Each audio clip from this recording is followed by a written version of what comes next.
Kembali di Kompas Bisnis Saudara, Indonesia darurat lapangan kerja ketika jumlah angkatan kerja atau usia produktif terus bertambah. Apakah strata pendidikan menjadi jaminan mudah dan layaknya pekerjaan yang didapat? Berikut penelusuran Dipo Investigasi untuk Kompas Bisnis. Saudara, selain persoalan terkait dengan pemutusan hubungan kerja dan juga perlambatan ekonomi, khususnya di triwulan pertama di tahun 2025, tetapi publik kita juga menghadapi salah satu tantangan yang cukup sulit untuk kemudian dilewati, yaitu mencari pekerjaan. Bahkan kalau kita lihat data ya saudara, angka yang kemudian dikeluarkan oleh International Monetary Fund atau IMF menunjukkan di tahun 2024, Indonesia menempati posisi pertama dengan jumlah angka pengangguran tertinggi di ASEAN, bahkan mengalahkan beberapa negara termasuk Filipina, Malaysia, dan terpaut cukup jauh dengan negara Thailand. Saya berada di kawasan Johor Bahru. Pemprov DKI menyelenggarakan job fair ataupun bursa kerja. Saya akan mencoba menelusuri dan juga mencari bukti sejauh mana kesulitan dari masyarakat kita untuk mencari pekerjaan. Ikuti saya, saudara. Salah satu proses yang harus dilakukan oleh para pencari kerja adalah melakukan scan barcode, yaitu siap kerja oleh penaker, dan juga ada barcode untuk apply lowongan di perusahaan. Ini milik dari festival nyari kerja. Oke. Berarti yang masuk harus scan dulu ya, Pak? Oke, baik. Kita izin masuk ya.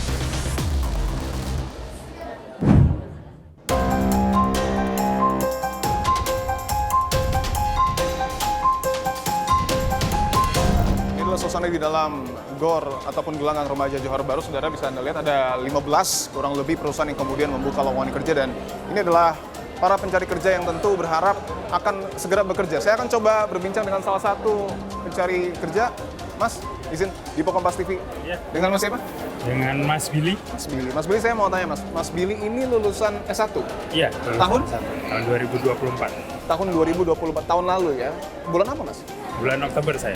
Bulan Oktober, artinya kurang lebih sudah mungkin setengah tahun Mas mencari kerja. Sebelumnya sih saya freelance, ikut freelance, ada teman dari luar negeri, tapi habis itu ya untuk nyari kerjaan yang lebih pasti lagi kan, makanya ikut job fair ini. Oke. Tapi selama beberapa bulan Mas, ataupun kurang lebih setengah tahun ya, kesulitan nggak cari kerja formal? Ya cukup merasa kesulitan sih. Saya ada juga mencoba berbagai cara, kayak ngelamar di LinkedIn, terus ngelamar dari job street dan sebagainya macamnya lah. Ya segala macam dicoba lah. Sebelumnya kuliah apa Mas? Sebelumnya kuliah tata kota, perencanaan wilayah dan kota. Saya di ITB. Di ITB. Oke, Institut Teknologi Bandung. Setengah tahun mengalami tantangan dalam mencari kerja ya Mas ya. Ini akan menaruh lamaran sesuai dengan jurusan atau mencoba realistis? Iya, mencoba realistis sepertinya ya, mencoba mencari yang lain lah, yang ada, yang kurang lebih bisa sesuai lah, bisa bisa dimasukin gitu. Mas, Mbak, izin di Kompas TV dengan Mas siapa? Pranuju. Mas Pranuju dan? Nilam. Mbak Nilam. Boleh kita ngobrol-ngobrol sebentar ya? Mas Nuju ini lulusan tahun? 2024. Bulan? November. S1? Iya. Kalau Mbak Nilam? Aku SMA lulusan 2023. Lulusan 2023. Memang memutuskan untuk langsung bekerja? Iya. Selama rentang waktu kurang lebih artinya setahun lebih ya Mbak? Iya. Sudah pernah bekerja atau sudah? Pekerjaannya apa saat itu? Waktu kemarin sih di itu Koperasi Kas Indonesia. Oke. Cuman untuk sekarang nih udah layout. Saya ingin tanya ke Mas Nuju dan Mbak Nilam, susah nggak sekarang cari kerja? Susah. Susah ya? Iya. Tantangannya apa Mas yang dihadapi? Mungkin kayak lapangan pekerjaannya yang tersedia tuh sedikit banget ya. Oke. Dan yang para pencari kerjanya bisa Mas lihat banyak banget sekarang. Kalau Mbak Nilam, kesulitannya apa Mbak yang ditemuin? Mungkin ini sih pendidikan ya. Rata-rata tuh nyarinya yang di S1. Oke, untuk yang lulusan SMA sulit ya? Iya, agak susah. Kalaupun lolos itu hoki-hokian gitu. Badan Pusat Statistik mencatat pada periode Februari 2025, jumlah angkatan kerja di Indonesia mencapai angka 153,05 juta orang. Dari angka tersebut, sebanyak 145,77 juta orang telah bekerja. Namun sisanya, sebanyak 7,28 juta orang belum mendapatkan pekerjaan alias menyandang status sebagai pengangguran. Angka tersebut menunjukkan jumlah pengangguran di Indonesia bertambah sebanyak 1,11% atau bertambah sebanyak 83.000 orang dibandingkan dengan tahun lalu. Namun tantangan pemerintah tak berhenti sampai di situ. Masifnya pemutusan hubungan kerja juga menjadi salah satu penyebab meningkatnya angka pengangguran. Setidaknya sampai dengan April 2025, terdapat lebih dari 24.000 pekerja yang terkena PHK. Jumlah ini bahkan sudah menyentuh angka sepertiga dari total PHK di tahun lalu. Saya ingin tanyakan dulu Prof, bahwa kita tahu sebelumnya juga cukup banyak fenomena masyarakat kita yang tumpah ruah di sejumlah daerah untuk kemudian mencari pekerjaan. Melihat fenomena ini, apakah dapat dikatakan Indonesia saat ini masuk dalam kategori darurat lapangan pekerjaan? Pertama tentunya gini, kita melihatnya perspektif yang juga lebih makro ya, bahwa tadi melimpahnya calon-calon pencari kerja di dalam bursa-bursa kerja ini menimbulkan semacam katakanlah tantangan bagi kita untuk menyediakan banyak sekali hal-hal seperti itu di tempat-tempat yang lain. Dan ini sebetulnya Kementerian Ketenagakerjaan kita sudah menginisiasi sebuah lembaga yang disebut dengan Pusat Pasar Kerja. Jadi dalam Pusat Pasar Kerja ini kita ingin menjadi hub antara demand dengan supply ketenagakerjaan.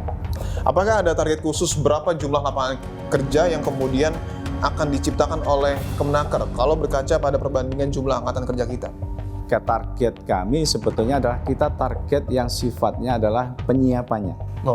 Ya, penyiapannya kita dalam hal ini melalui instrumen pelatihan, kita akan 1 juta pelatihan yang kita ingin lakukan. Berdasarkan hasil riset tim Dipo Investigasi dalam situs Satu Data Kemenaker, sampai dengan bulan Februari 2025, lulusan sekolah menengah kejuruan atau SMK menjadi penyumbang terbesar angka pengangguran berdasarkan jenjang pendidikan, yakni mencapai angka 8%. Disusul dengan lulusan sekolah menengah atas atau SMA sebesar 6,35%. Namun yang menarik, lulusan universitas pada strata pendidikan D4, S1, S2, bahkan hingga S3 berada di posisi ketiga penyumbang angka pengangguran terbanyak, yakni sebesar 6,23%.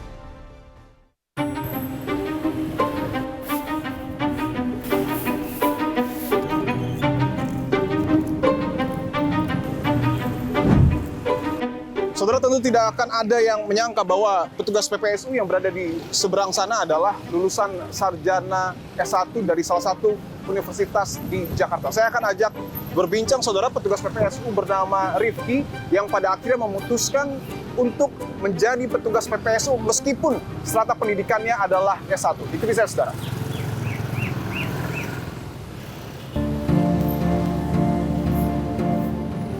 Mas Rifki, apa kabar Mas?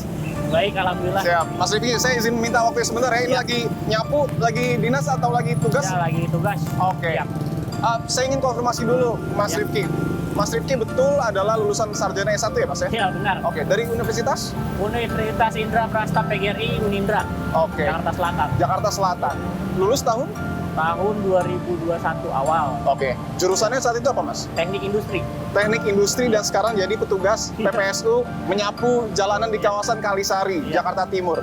Apa yang kemudian membuat Mas Rifki akhirnya memutuskan untuk jadi petugas PPSU? Awalnya sih saya bekerja di sebuah kontraktor ya. Kontraktor di daerah Sukabumi, luar Jakarta. Itu tahun 2019 sampai 2020. Oke. Itu 1,5 tahun lah kurang lebih. Waktu itu saya terkena PHK juga karena COVID 2020. Terus ada lowongan di Kelurahan Kalisari sebagai petugas oren. Oke. Saya coba lah. Akhirnya ya alhamdulillah saya dapat. Nggak sayang Mas, lulusan sarjana S1 teknik industri loh. Kalau dibilang sayang sih karena ekonomi terus cari kerja susah, apalagi di Jakarta. Walaupun S1 juga kemungkinan masih banyak yang belum bekerja sih.